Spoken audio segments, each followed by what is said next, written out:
Welcome, and thank you for tuning in to Policy Pulse, a KBRA podcast series highlighting regulatory developments that may impact global financial market participants.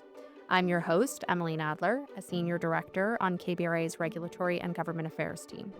This podcast series gives you insight into the latest regulatory trends and upcoming changes to global financial policy. Join us as we navigate the complex regulatory world and offer perspectives from industry leaders, key investors, and policy experts. In this episode, I chat with Ryan Mensing, Managing Director on KBRA's Regulatory and Government Affairs team. Ryan and I discuss the European Securities and Market Authority, ESMA's, recent call for evidence on restricted subscription and private credit ratings, published on April 16, 2026.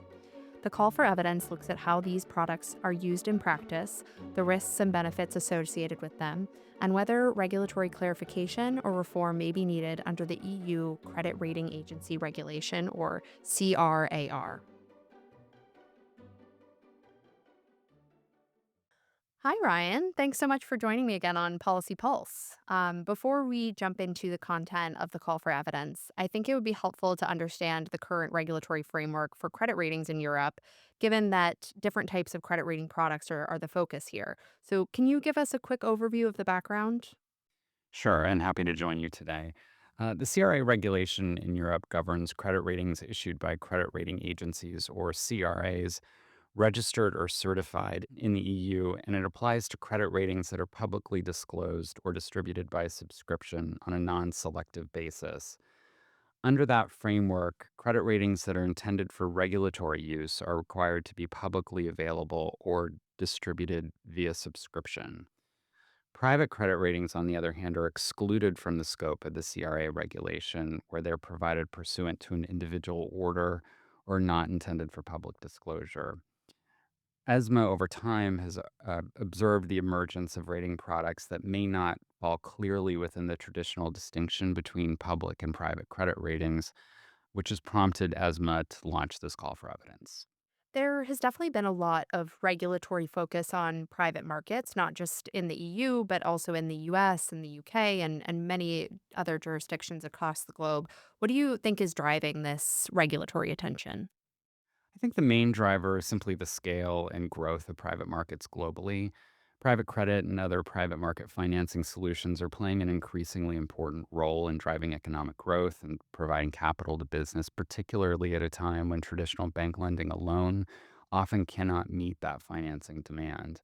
So, for example, in Europe, the EU faces a 750 to 800 billion shortfall of an investment gap that bank lending alone just can't meet. So that underscores the need for more diverse sources of capital, including private credit. Where do credit ratings fit into this is that credit ratings provide a common reference point, language, and a framework for assessing risk, enabling investors to compare risk across jurisdictions, sectors, and asset classes. So, as these markets continue to expand, regulators naturally want better insight into how credit risk information is being produced, shared, and used across that market. That's really reflected throughout ESMA's call for evidence, which focuses heavily on themes related to transparency, comparability, and information asymmetry.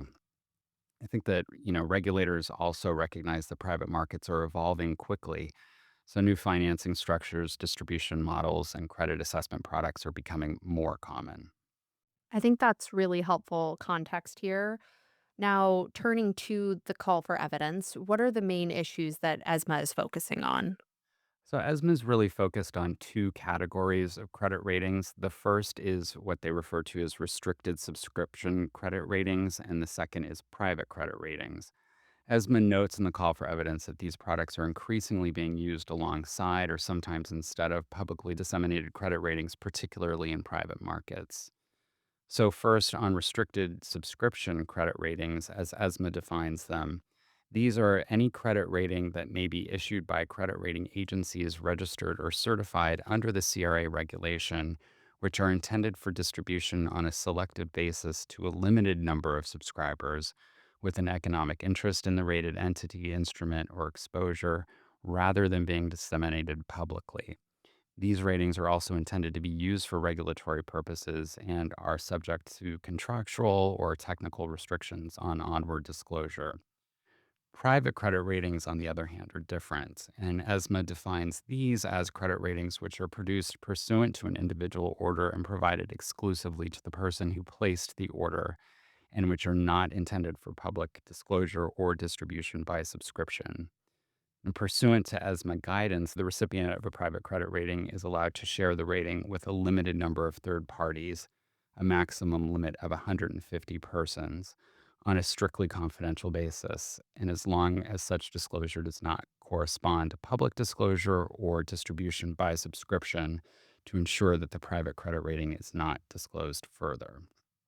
So, an important distinction here is that in an EU context, subscription credit ratings can be used for regulatory purposes, where private credit ratings cannot be used for regulatory purposes. I think that's really helpful to understand the scope of the paper. So essentially, ESMA is trying to understand how these types of rating products operate within the current regulatory framework as private markets continue to evolve and expand.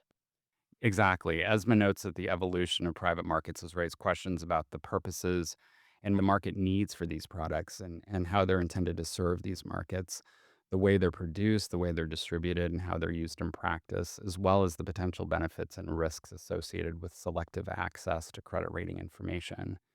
So, in this call for evidence, you should think of it as really a part of a broader effort to understand how existing regulatory frameworks apply in a market environment that looks very different from when many of these rules were originally designed. You mentioned risks. What are some of the risks that ESMA is trying to understand? I mean, there are a number of them. These types of credit rating products may serve important functions in private markets, particularly where market participants are looking for more tailored credit risk assessments. But, at the same time, ESMA's examining some of the challenges that can arise when credit rating information is distributed selectively rather than broadly to the market or via subscription. The call for evidence raises questions around, again, transparency, comparability, and how safeguards around governance, methodologies, and controls on dissemination actually operate in practice. Another thing ESMA's looking closely at is how these ratings are actually being used by market participants and whether in investment decisions, risk management, or in regulatory contexts, whether there's sufficient clarity around those use cases under the existing regulatory framework. So overall, the call for evidence is part of an effort to gather, market feedback and practical evidence on how the products function today and how they fit into the broader evolution of private markets. A major focus of the call for evidence is on differences in private and public credit ratings. How do public and private ratings differ? From KBRA's perspective, all credit ratings, whether public or private, use the same publicly available methodologies, the same rigorous processes, and same analytical procedures. At KBRA, our private ratings are assigned and monitored using the exact same staff and rating committee process, and they adhere strictly to the same credit rating definitions as our public credit ratings. Another thing I noticed that KBRA's annual Global Rating Stability and Transition Study makes no distinction between public and private credit ratings. And the data shows stable credit ratings across all sectors. And in fact, we've recently published additional research in this space that demonstrates the same.